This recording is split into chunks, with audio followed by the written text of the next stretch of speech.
Good morning students and welcome to our YouTube channel Dronacharya academy. और मैं अनुज Yadav sir आज आप लोगों के बीच ईडियम्स 10 ईडियम्स लाया हूं और इन 10 ईडियम्स को मैं एक स्टोरी के माध्यम से पढ़ाऊंगा आप लोगों को। ऐसे जनरली देखा जाए बच्चों तो जो ईडियम्स हमारा होता है ना वो मैथोलॉजी पर डिपेंडेंट होता है।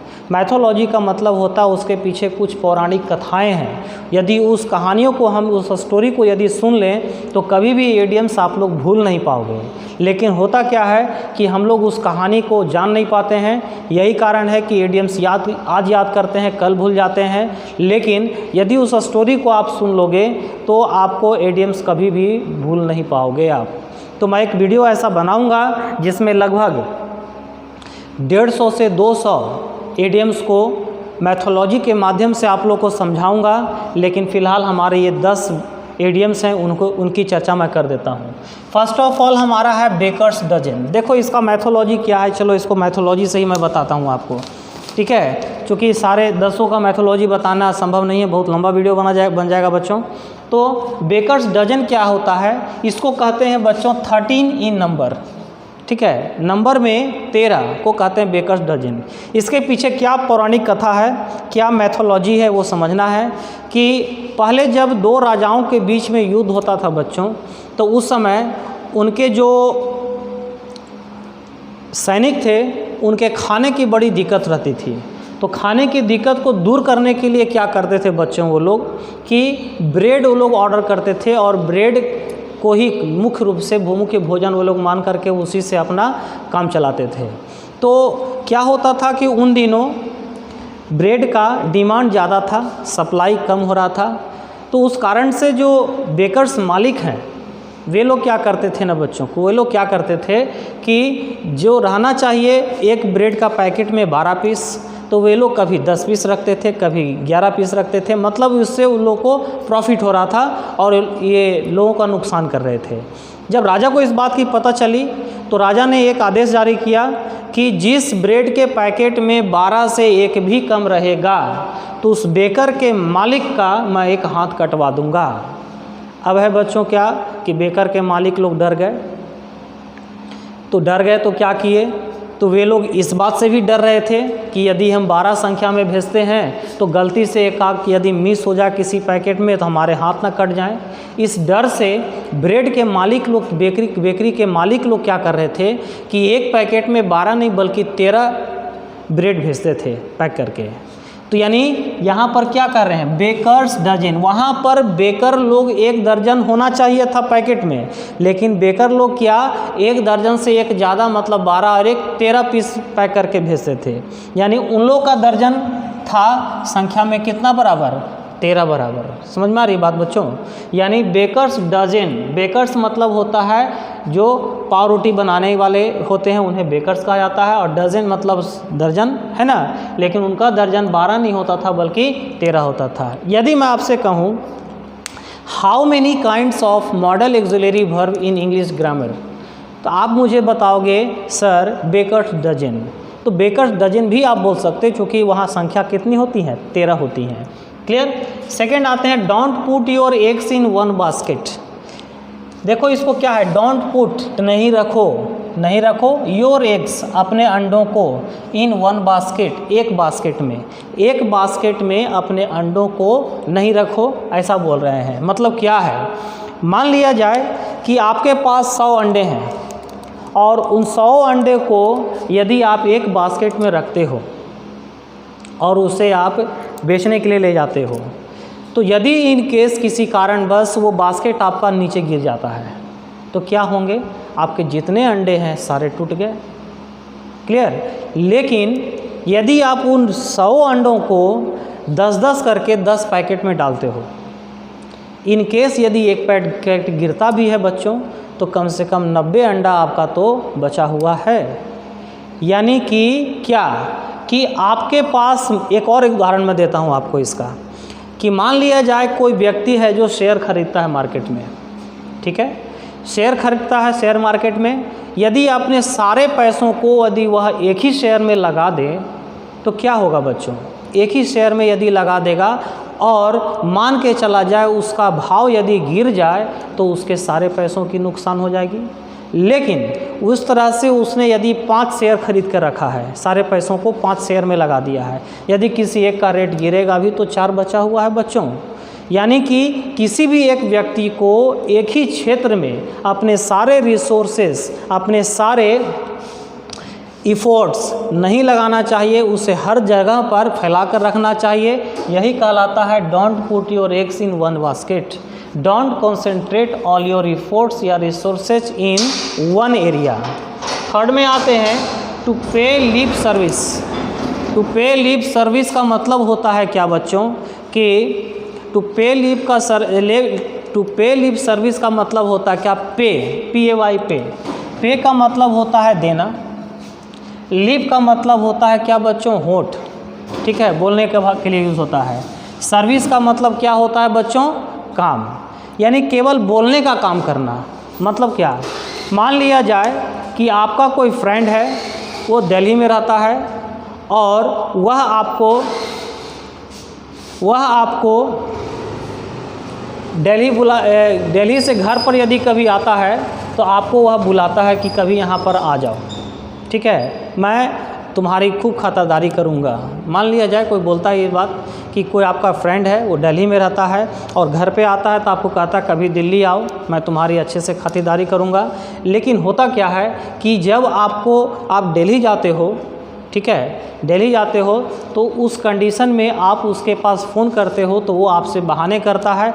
मतलब वो केवल बोलता था और करने की बारी आई तो वह कुछ नहीं किया। यानी कि टू कीप स्पीकिंग, लगातार बोलते रहना, विदाउट डूइंग एक्शन, किसी प्रकार का कोई एक्शन करने के बदले लगातार बोलते रहना, ठीक है। तो हमारा फर्स्ट हो गया बच्चों, सेकंड हो गया, थर्ड हो गया। फोर्थ में आते हैं to paper over the coals. Paper जान ही रहे हो, कवर चिपका देना, कवर द क्रैक्स, क्रैक मतलब टूटा हुआ, क्रैक मीन्स टूटा हुआ, पेपर जान ही रहे हो, ठीक है, और कवर मतलब चिपकाना। सपोज घर में बच्चे क्रिकेट खेलते हैं, घर के अंदर फुटबॉल खेलते हैं और बॉल किसी भी कारणवश यदि जाकर के खिड़की में लग जाए और खिड़की जो हमारा है वो शीशे का है, तो क्या होता है बच्चों कि शीशा फूट गया। अब वो बच्चा डर रहा है कि शाम में पापा आएंगे, मुझे मारेंगे, डांटेंगे। तो इस डर से उसने क्या किया कि वो खिड़की में जाकर के वो कागज़ को क्या कर दिया, पेपर को क्या कर दिया, वो कवर कर दिया। कहाँ पर, टूटे हुए जगह पर, ठीक है, उसने कवर कर दिया टूटे हुए जगह पर उसने। लेकिन जब शाम में उसके पिताजी आए और बहुत गर्मी थी, गर्मी का समय था, बहुत तेज़ से बारिश होने लगी, बहुत गर्मी था और उसने फ़ैन को ऑन किया उसके पिताजी ने। जब पंखा चालू किया उन्होंने तो क्या हुआ कि पेपर जो चिपकाया था उस बच्चे ने वो वहाँ नहीं रहा और वह उड़ गया।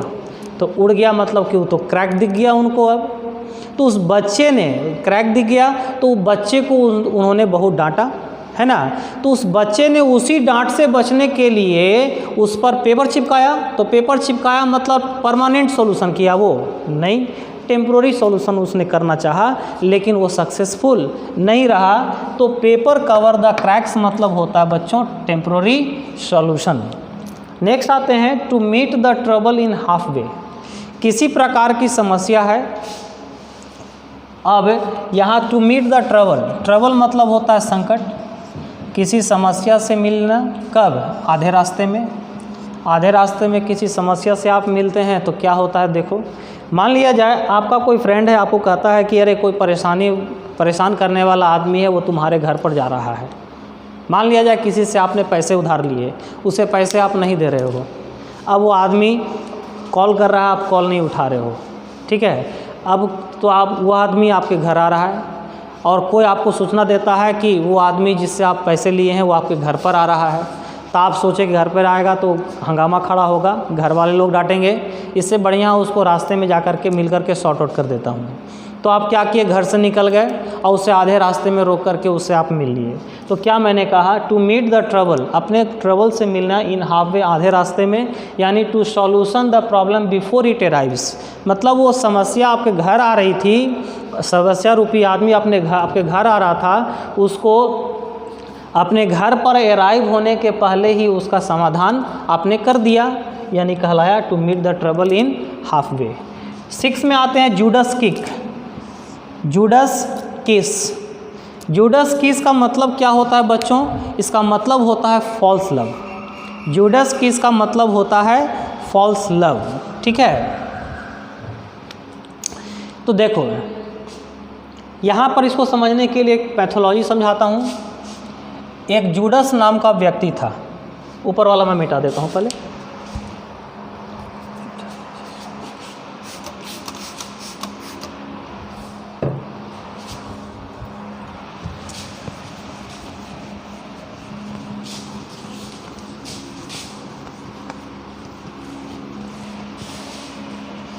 चलिए,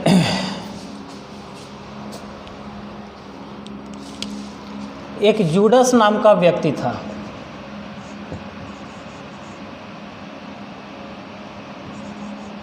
दूसरा जेसस था और तीसरा रोमन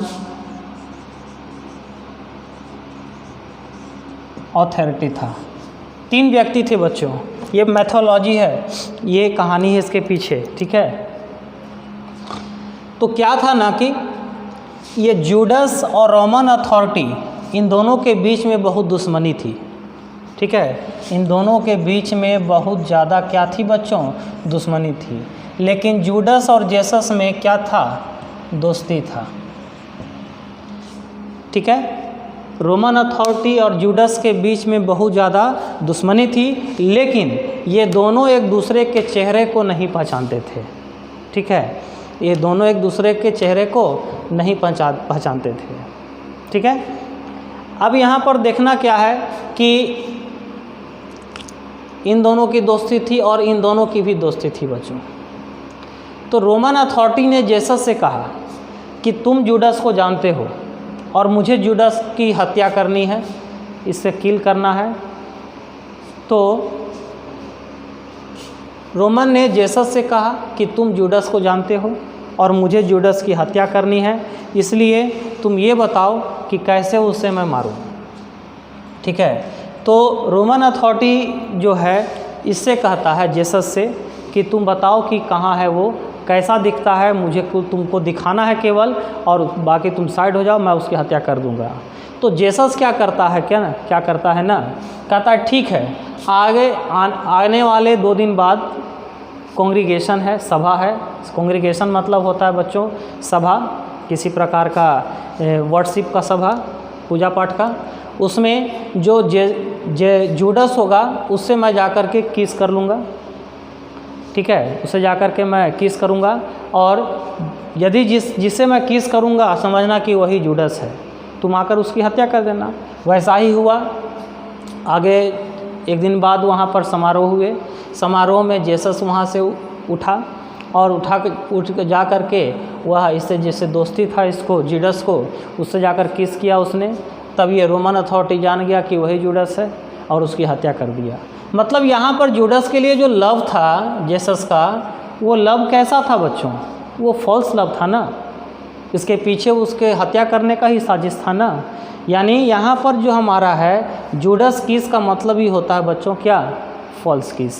क्लियर। नेक्स्ट आते हैं अब हम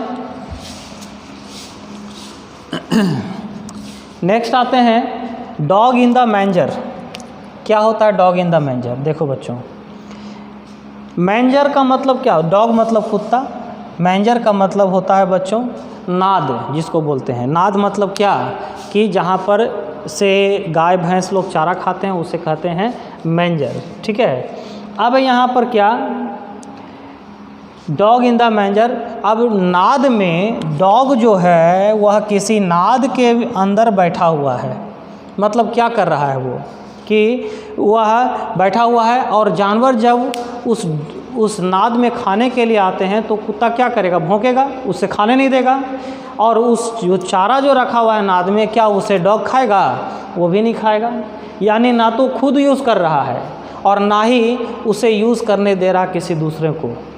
यानी कहलाएगा a person who does not let others, एक ऐसा व्यक्ति जो दूसरों को यूज़ करने नहीं दे और खुद भी उसको यूज़ नहीं करे, कहलाता है बच्चों क्या, डॉग इन द मेंजर। नेक्स्ट आते हैं टू ब्रिंग द बुक्स। अब ब्रिंग मतलब क्या होता है, लाना। बुक्स मतलब क्या होता है, किताबें। Bring the books. अब बच्चे क्या होते हैं, किसी भी बच्चे हों, कैसे भी बच्चे हों, तो उन्हें पढ़ने का जल्दी मन नहीं करता, खेलने का ज़्यादा मन करता है। तो वे लोग क्या करते हैं कि तो खेलने का मन करता है, लेकिन वे लोग को कैसा लगता है पढ़ने के नाम पर कि मानो उसे सज़ा मिल रही हो। अब कोई बच्चा है जिसे पढ़ने का मन नहीं करे, उसे ज़बरदस्ती बैठा के किताब कॉपी ला करके बैठा दो तो उसे लगेगा कि मुझे सज़ा मिल रहा है। तो ब्रिंग मतलब लाना, बुक मतलब किताब। किताब ला कर देना मतलब टू स्कॉल्ड या पनिश, किसी को क्या देना, सज़ा देना, है ना। नेक्स्ट आते हैं to flog a dead horse. What is the meaning of flog. Flog का मतलब क्या होता है बच्चों, देखते हैं कि घोड़े को जब भगाते हैं तो उस पर कोड़े मारते हैं, तो घोड़े को भगाने के लिए उस पर कोड़े मारना ही कहलाता है बच्चों क्या, फ्लॉग। और कोड़े मारना किसको, मरा हुआ घोड़ा को। तो क्या मरे हुए घोड़े को हम फ्लॉग मारेंगे तो क्या वो भागेगा। यानी वहाँ जो हम इफ़ोर्ट कर रहे हैं, काम कर रहे हैं, वो क्या है, वेस्ट है, बर्बाद है, वेस्टफुल है। मतलब to flog a dead horse मतलब मरे हुए घोड़ों को चाबुक मारना, मतलब क्या, अपने प्रयास को बर्बाद करना। क्लियर। अब है चिंक इन वंस आर्मर। चिंक इन वंस आर्मर। आर्मर मतलब होता है बच्चों सुरक्षा कवच। चिंक का मतलब होता है छेद, दरार, दरार बोलते हैं इसको। चिंक मतलब दरार, आर्मर मतलब सुरक्षा कवच। अब सैनिक जो युद्ध में जाते हैं वो अपने आर्मर जो लेकर रखते हैं सुरक्षा कवच को, उसमें कहीं से दरार आ जाए और अगला जो सैनिक जिससे युद्ध कर रहा है वह उसे मालूम हो जाए ये बात, तो सीधा वहीं पर वार करेगा ना जहाँ दरार है। क्यों वार करेगा, क्योंकि वह उसका क्या है, वल्नरेबल है, सबसे कमज़ोर पार्ट है, कमज़ोर एरिया है। An area of vulnerable. चूँकि आर्म जो होता है सुरक्षा कवच, चिंक जो होता है हमारा दरार होता है। जब सुरक्षा कवच में दरार हो और उसी दरार पर यदि कोई सिपाही प्रहार करता है तो वो जल्दी वह क्या होगा, वह आर्मर जो है सुरक्षा कवच टूट जाएगा और उसकी तलवार उसके शरीर में लग सकती है। यानी कि वह पार्ट जो है वह उसका वल्नरेबल है, कमज़ोर पार्ट है।